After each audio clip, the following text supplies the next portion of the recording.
This is the ROS Developers Podcast, episode 45. The ROS Developers Podcast, the ROS Developers.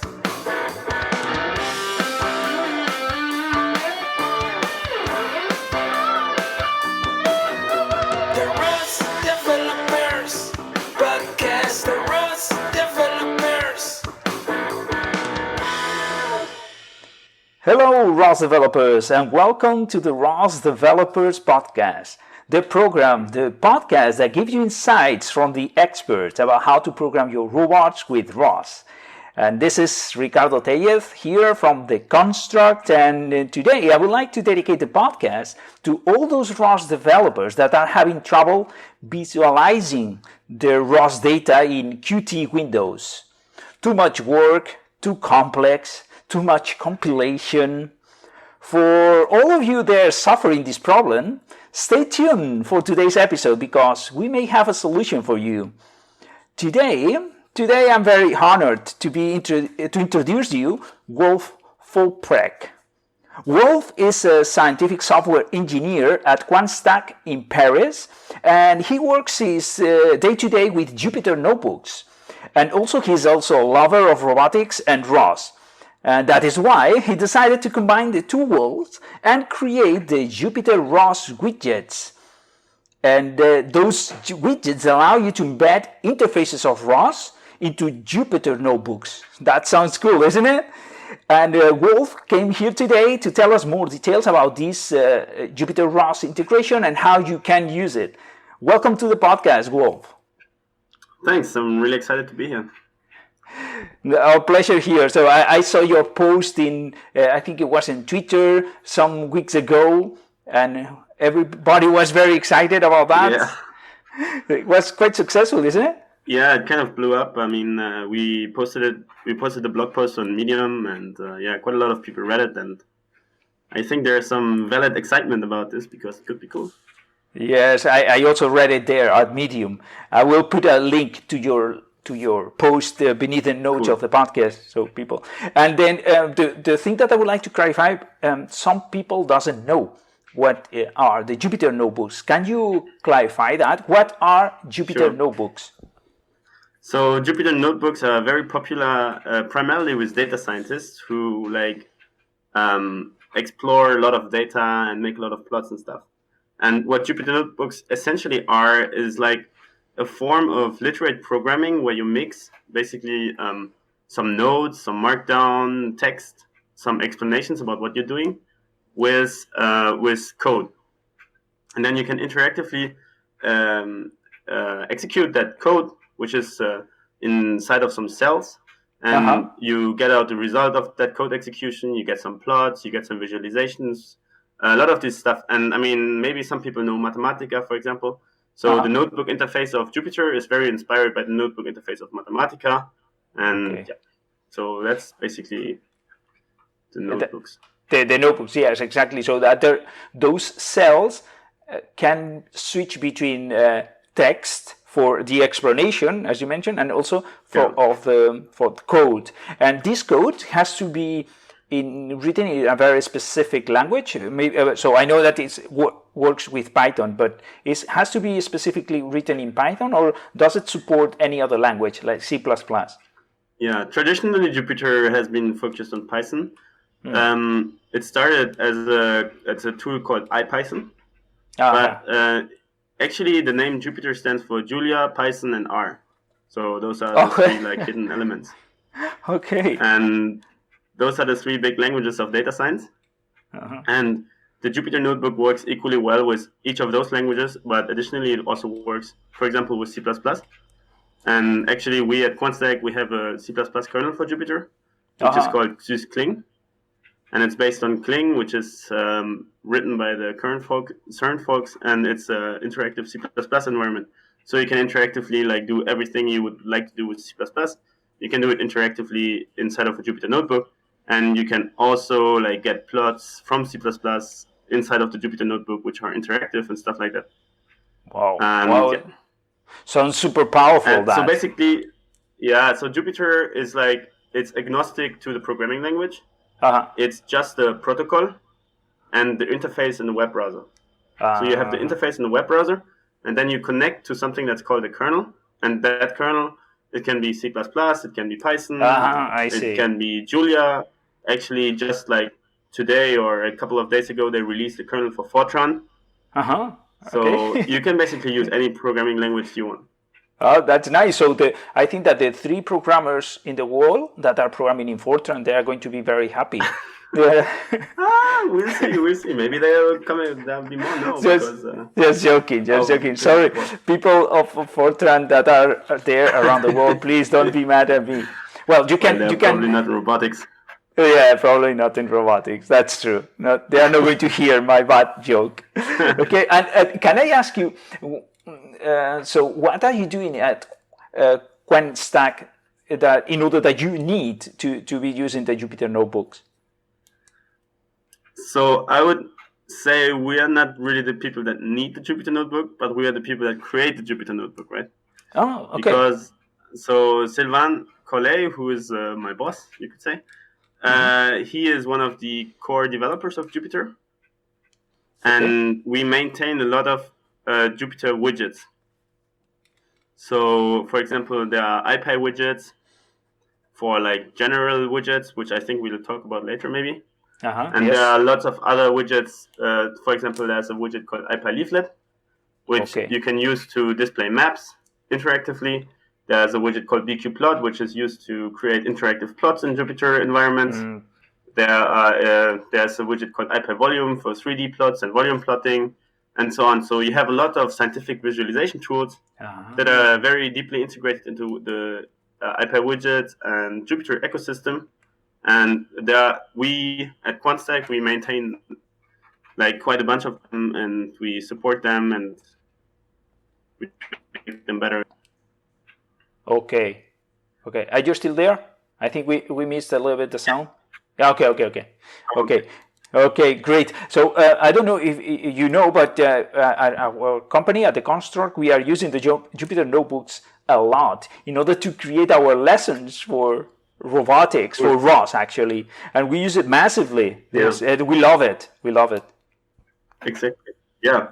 A lot of people love it. That's the good thing. Yeah. Great. And go ahead. No, I mean like we have some customers also that like love it and use it in their products, and that's basically for them is we are doing this, and because we also think that like it's a good tool for everything. Yeah, that requires scientific reproduction of experiments that are based in algorithms, and then it's super great. It's also very intuitive because you can embed the explanations with the code at the same time, and then you can make the people to execute without having to write a single line of code, because it's great. And I mean, the thing that I maybe failed to mention before is like that it runs in the web browser.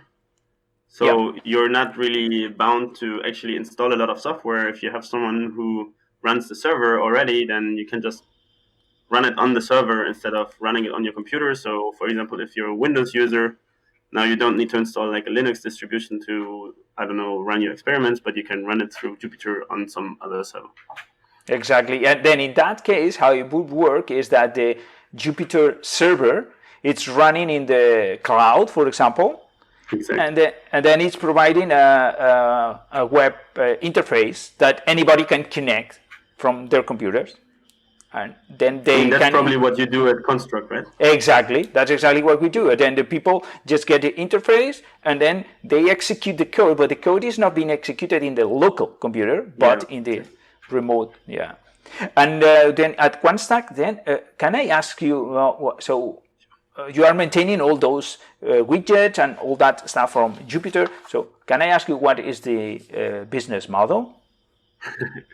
How do you make money?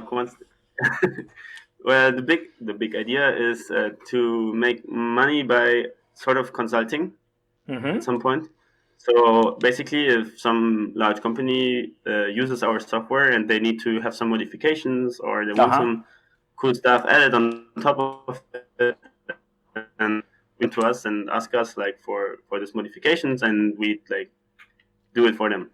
Okay, so listeners that you are there, in case that you need some modifications or extra widget or any other utility that you would like to embed into the Jupyter Notebook, please contact Wolf for this. Yeah, and we are really happy to help. Yeah, so I'll be happy that somebody contacts you. This okay. So what else? So we have talked about Jupyter notebooks, but okay, so very nice for scientific experiments with R, with Julia, with C++. But why to use Jupyter notebooks with ROS, specifically ROS? What is the benefit of them? Yeah, so I think not a lot of people have done it today because it didn't really work. It didn't really used to work that well together, and I think we're going to explain it in a bit. The benefit is that basically you stay very close to your code and your visualization, and you execute both in like the same environment, kind of. If you, for example, if you write a visualization with, let's say, Qt, or you write some widgets with Qt, you always need to go back to your code, modify it, re-execute, restart the node, and so on.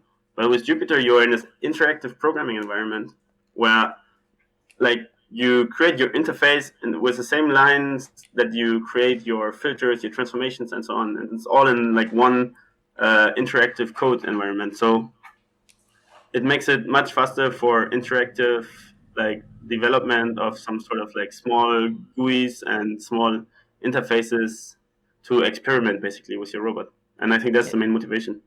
Yeah, I like it very much, that contrast, because what you mentioned is that basically you can have everything in a one single web page. So you have the explanation, you have the code, and you have the results without having to open anything else. So you get everything, and the visualization of the results, I mean.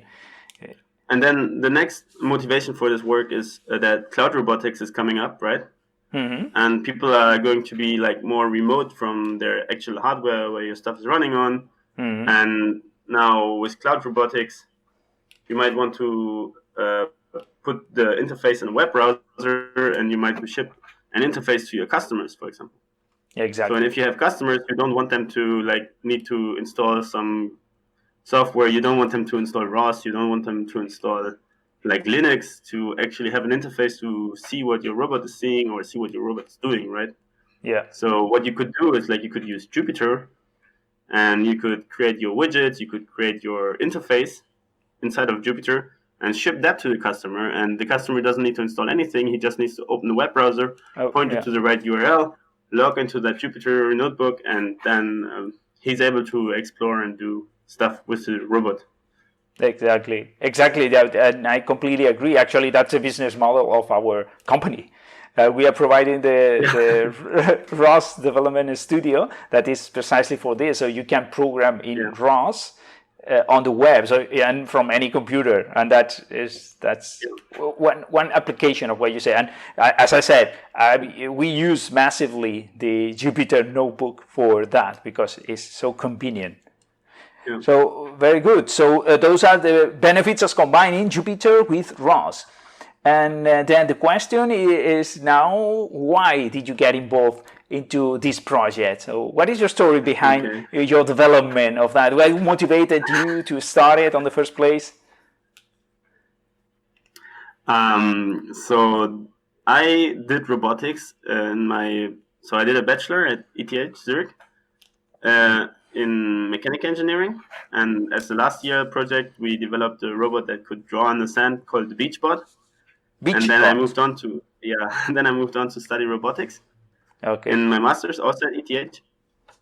And at the end of the studies, I got involved with a project called Xtensor, which is an open source like C++ library for which you could describe as a NumPy, but in C++. So it supports n-dimensional arrays and linear algebra and so on. What's the name again of that? It's called Xtensor. Xtensor, yeah. Okay. Xtensor, yeah. I think it's not really that popular yet in the robotics community, but it's getting pretty popular everywhere else.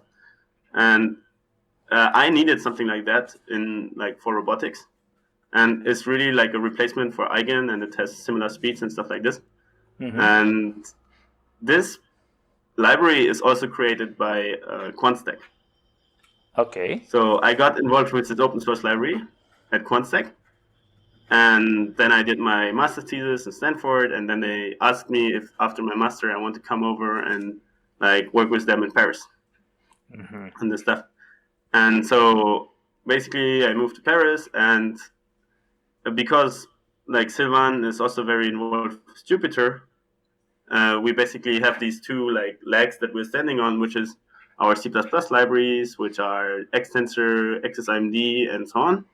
And then all the Jupyter stuff that we do, which are lots of widgets and so on. So basically through this job, I got really involved in the Jupyter community because we also went to stuff like JupyterCon. We host a lot of workshops here and so on. So I got to know further the Jupyter community and all the stuff around widgets and widgets in Jupyter. Okay. That's like the long story. Okay, okay, I understand now. Yeah, and then you mentioned many things here, but let me ask you about the JupyterCon. I think that this year there is no JupyterCon, or can you This clarify? year there's no JupyterCon, that's right. Why is that so? I was waiting for that. Yeah, I don't know. It just got cancelled because I think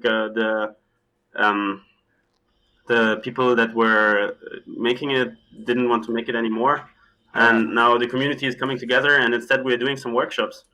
Okay. So maybe there are some workshops actually in Paris. There are 3 workshops in Paris upcoming.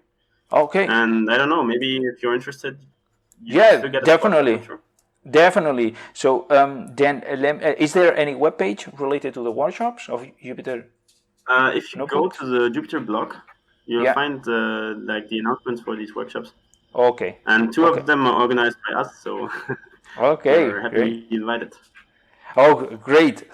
Very good. So I'm going to check it after the podcast and let you know Awesome. which dates are great for me. That will be my pleasure, really my pleasure to go there. And it's not so far because you are in Paris, we are in Barcelona. Oh, you So can take the train. yes.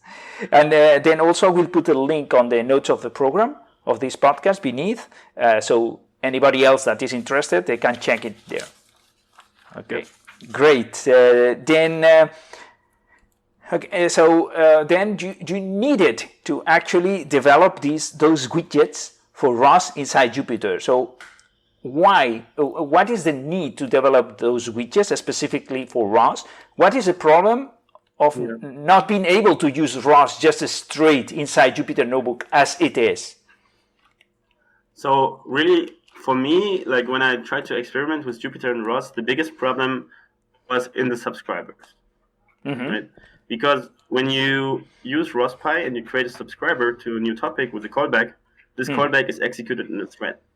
Okay. And the problem occurs that once you create that subscriber and it creates a new thread and you print something in that thread, then this printout will be in all of the cells of the notebook because the notebook doesn't really know where to put the printout of that specific thread, so it just prints it somewhere.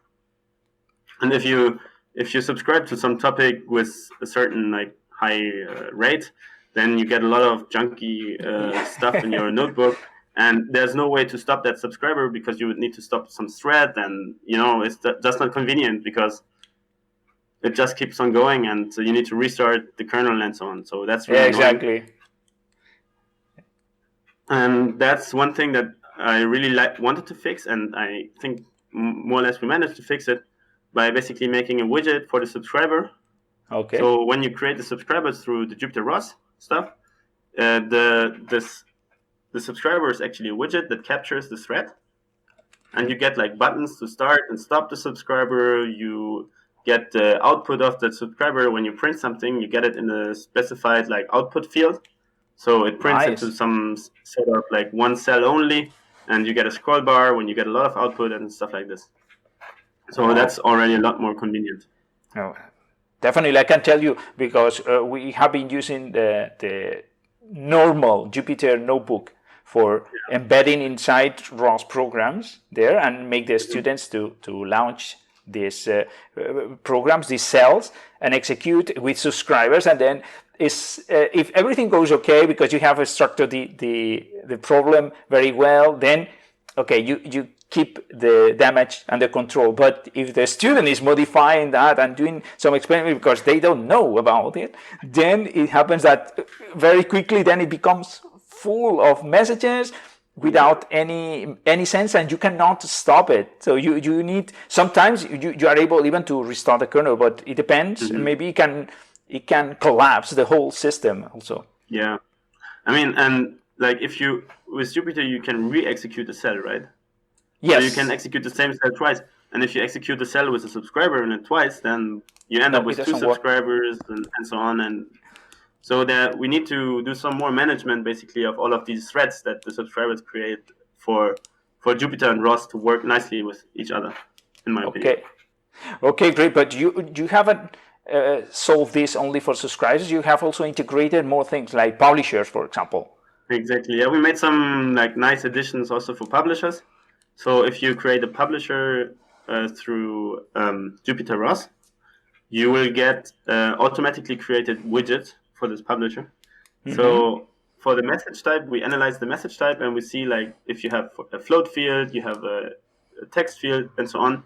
So for that string, we create a text field so you can input interactively your text.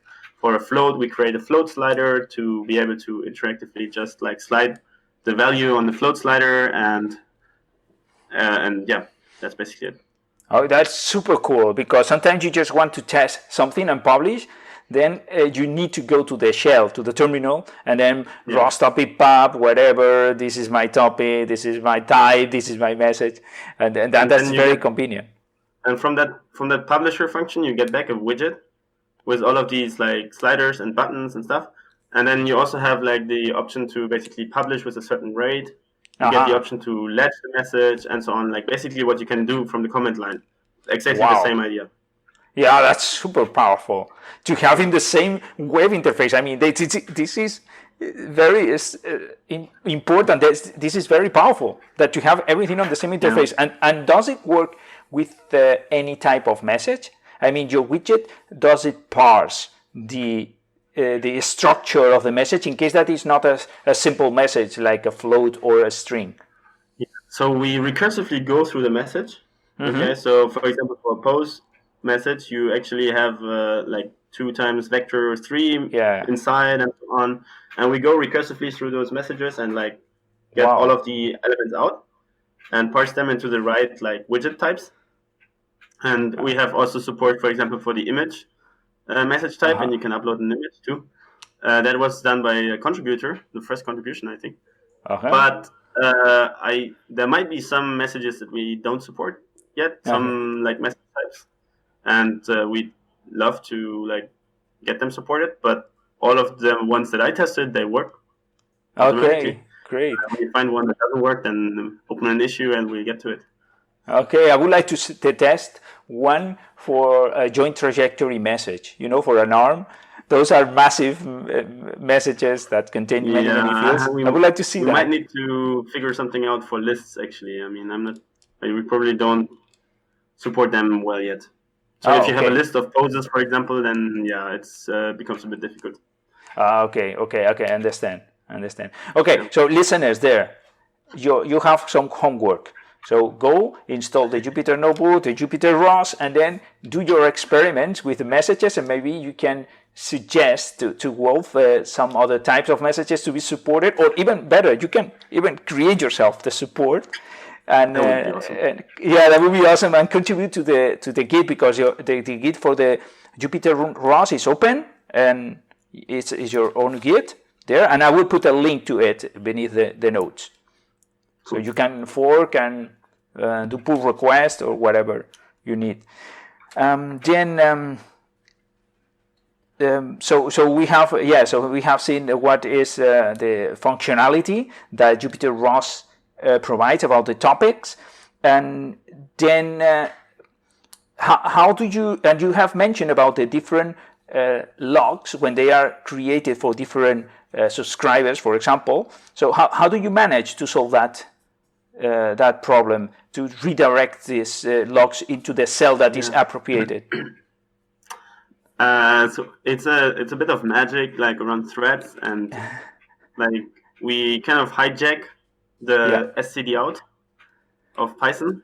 Uh-huh. And then we figure out where the std out is coming from and which thread is publishing it. And then depending on which thread it is, we have registered where to put the message.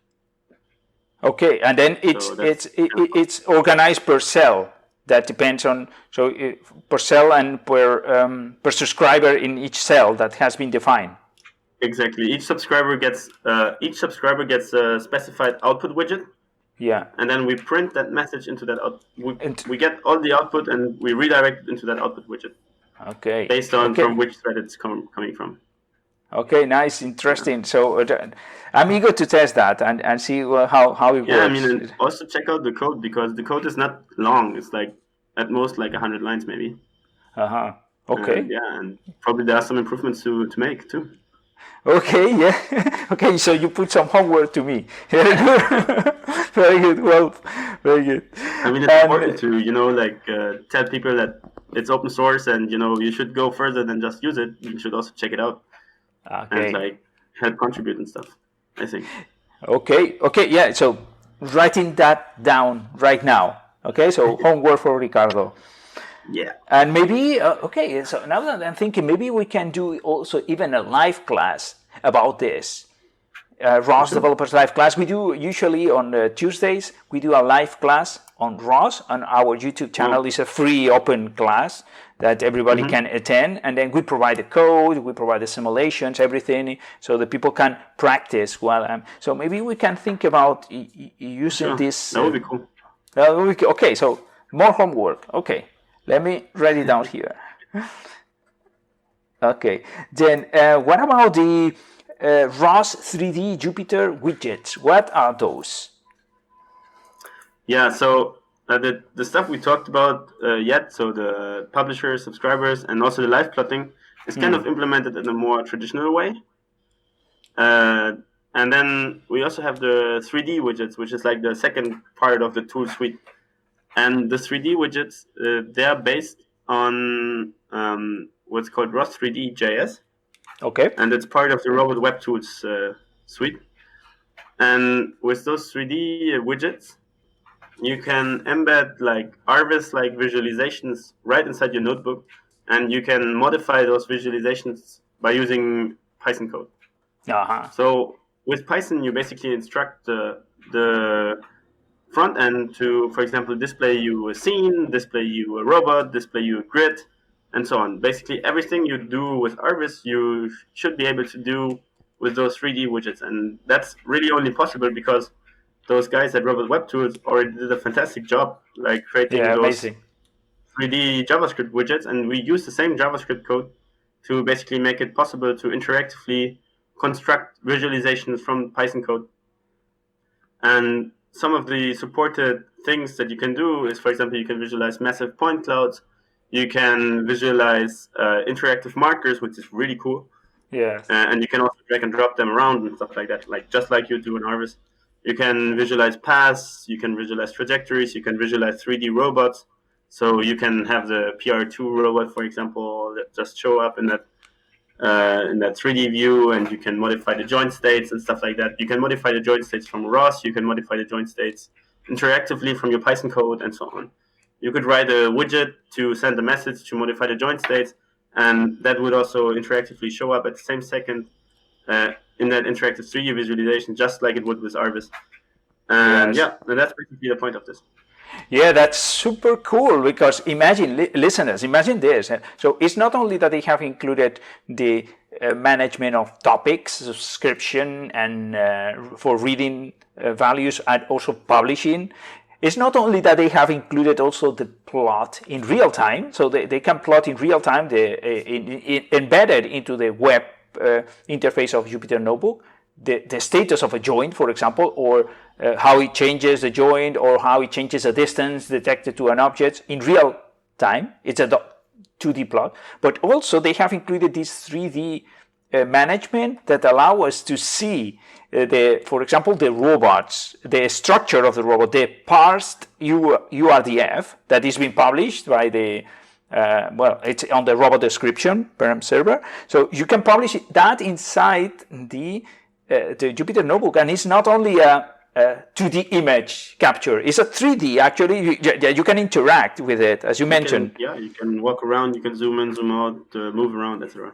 Yes, like the image that we have in RBIS for the model. Also for the TFs.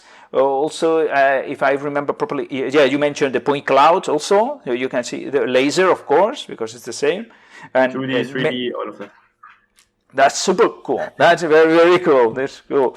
And then that's very similar to what RBIS is providing to us. But if I can mention one more thing, is that because a lot of people might know like the classical Jupyter notebook, right? But there is this new thing called JupyterLab. I don't know if you saw this. Okay, no. What is JupyterLab? So JupyterLab is like the next generation of Jupyter. Okay. And it goes way beyond like the classical notebook. It's an entire like IDE like interface. So you have a file browser on the left-hand side. You get like a tabbed interface in the main pane. So you can drag around those tabs. You can split the window. You can have your visualization on the side, and you can have the code in the middle. And then you write your code, and your visualization on the side changes. And you can move your visualization. You can make it bigger and smaller, and you have all of this in like one web browser window. It's basically like all the stuff you can do. It looks a bit like, for example, Visual Studio Code, but it runs in the web browser, and it's much more interactive, and you can have these interactive visualizations and move them around and stuff. So that's really like, and JupyterRos works well with this, and it looks awesome, and you should check it out for sure. Okay, very cool.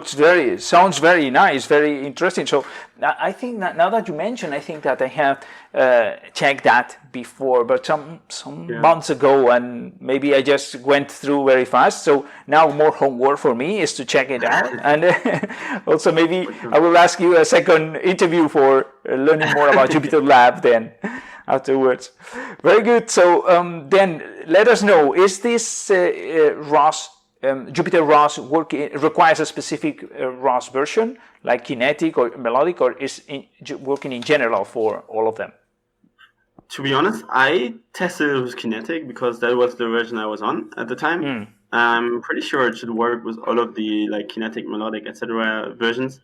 And I mean, the main thing that you need to have is the robot web tools, like the bridge, the WebSocket bridge that they made, and I think they have it for all of the versions, like all of the recent versions, so I'm sure it works.